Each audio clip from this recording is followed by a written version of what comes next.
You know those perfect, crisp heads of broccoli you see at the farmer's market? Ever wondered if you could grow those right in your own backyard? Well, I'm here to tell you that you absolutely can. We're going to break down everything you need to know, step by step, to master homegrown broccoli.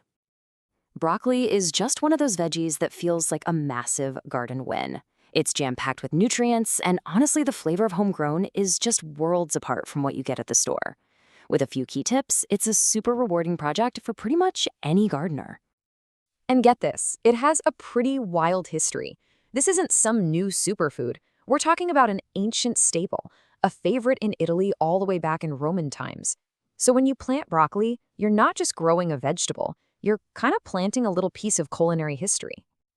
So, here's our game plan. We've broken it down into 5 key stages. We'll kick things off with the why, then we'll dive right into the how, from picking your seeds to creating the perfect environment, protecting your plants, and finally cashing on that amazing harvest. All right, first things first, why even bother? Why dedicate a patch of your precious garden space to broccoli? Well, turns out the reasons are actually pretty awesome. I mean, it's tough to overstate just how much good stuff is packed into this plant. It's a nutritional powerhouse, loaded with vitamins and fiber. But honestly, beyond all the health benefits, homegrown broccoli just plain tastes better. It's way fresher and so much sweeter. And here's the best part. Nothing goes to waste. You can eat the leaves, the stems, and even the little side shoots. It's all delicious. Okay, so you're on board, let's do this. But where do you even start? It really boils down to 2 critical decisions. Picking the right kind of broccoli for your garden, and, super important, getting your timing just right. I like to think of choosing a variety like you're picking a character for a quest.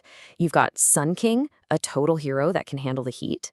Then there's Calabrese, an old-school Italian heirloom famous for giving you tons of exercise shoots.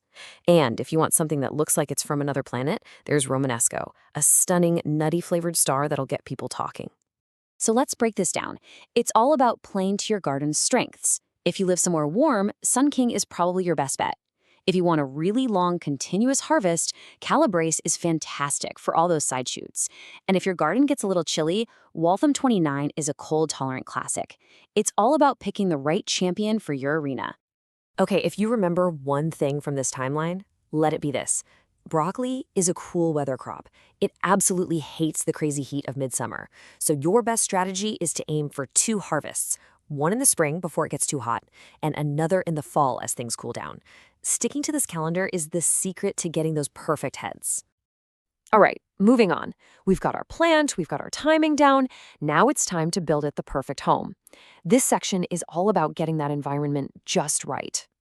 Think of these as the absolute non-negotiables for happy broccoli. It needs at least 6 hours of sun to fuel its growth, and it's a hungry plant, so it demands rich soil with plenty of food, especially nitrogen and calcium. Consistent water is crucial. It keeps the plant from getting stressed, and giving each one enough elbow room is what lets it develop those big, beautiful main heads we're all after. But you know, a happy home isn't just about the 4 walls, right?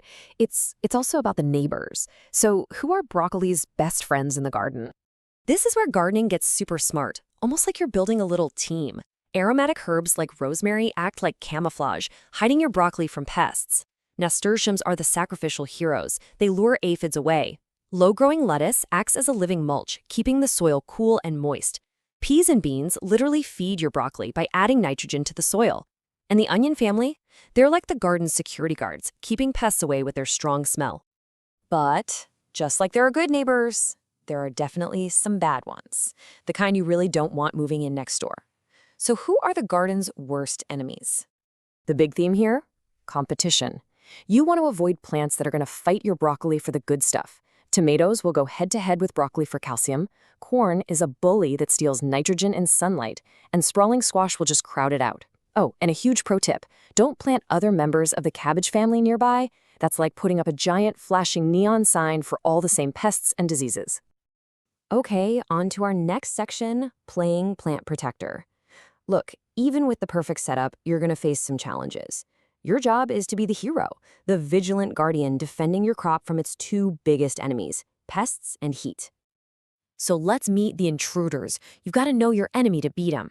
On the left, we've got the imported cabbage worm. It's kind of velvety green and a little sluggish. But on the right, that's the cabbage looper. See how it moves? It inches along in that classic loop. That's the dead giveaway.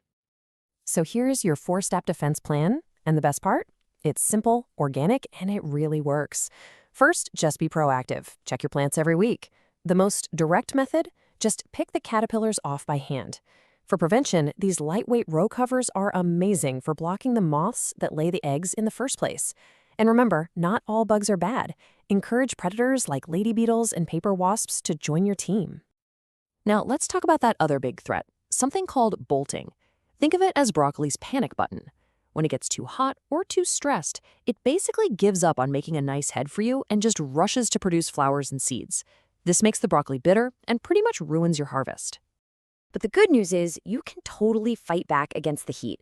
This chart lays out 4 key strategies to keep your plants cool and happy. Start by choosing a heat-tolerant variety. Then give your plants some afternoon shade with a simple shade cloth. Water deeply and consistently to avoid stress. And finally, use a nice thick layer of mulch to keep the soil and the roots cool.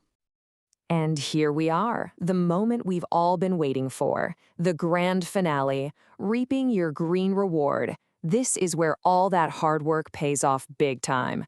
But there's a trick to doing it right to get the best flavor and the most food. Let's walk through the 4 steps for a perfect harvest. The key is to pick that main head when the little buds are still packed tight and deep green.